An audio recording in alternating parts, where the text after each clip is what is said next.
আরে আমার হাঁপানি ভাই, এই পুলিশ ভাই এইভাবে ইয়া করে দেন, হাঁপানি আমার তো মারাই।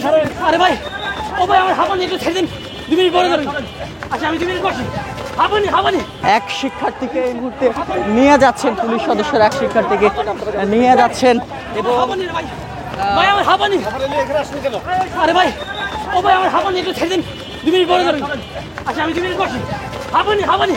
আরে বাবা কসম।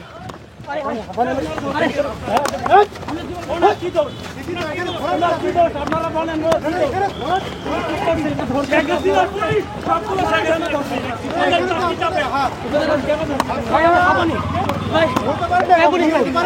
ভাই, আমার হাঁপানি একটু ভাই।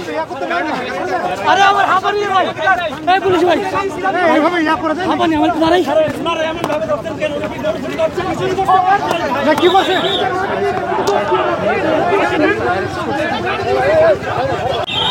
দর্শক এই মুহূর্তে দেখাচ্ছিলাম আগারগাঁয়ের পরিস্থিতি, পিএসসির সামনের পরিস্থিতি। আইন শৃঙ্খলা রক্ষাকারী বাহিনীর সদস্যরা এখানে শিক্ষার্থীদেরকে ধাওয়া দিয়েছেন, তেমনটি কিন্তু আমরা দেখতে পাচ্ছি। এই মুহূর্তে ধাওয়া দিয়েছেন শিক্ষার্থীদেরকে, ধাওয়া পাল্টা ধাওয়া কিন্তু চলছে শিক্ষার্থী এবং পুলিশ সদস্যদের মধ্যে। এখানে ধাওয়া পাল্টা ধাওয়ার মতো পরিস্থিতি কিন্তু এখানে চলছে, তেমনটি কিন্তু আমরা কিন্তু আপনাদেরকে দেখাচ্ছিলাম আগারগাঁয়ের পরিস্থিতি। 47তম বিসিএসের লিখিত পরীক্ষার যৌক্তিক সময় বৃদ্ধির দাবিতে তারা কিন্তু এখানে পিএসসির গেট বন্ধ করে দিয়েছিল শিক্ষার্থীরা। তারা এখানে গেট বন্ধ করে দিয়ে গাড়ি আটকে দিয়েছিল।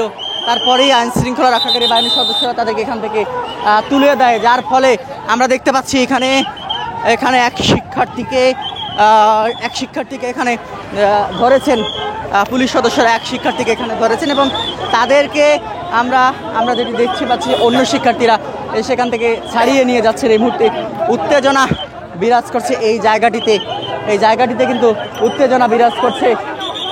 পুলিশের সঙ্গে শিক্ষার্থীদের ধস্তাধস্তি এই মুহূর্তে আমরা লক্ষ্য করছি।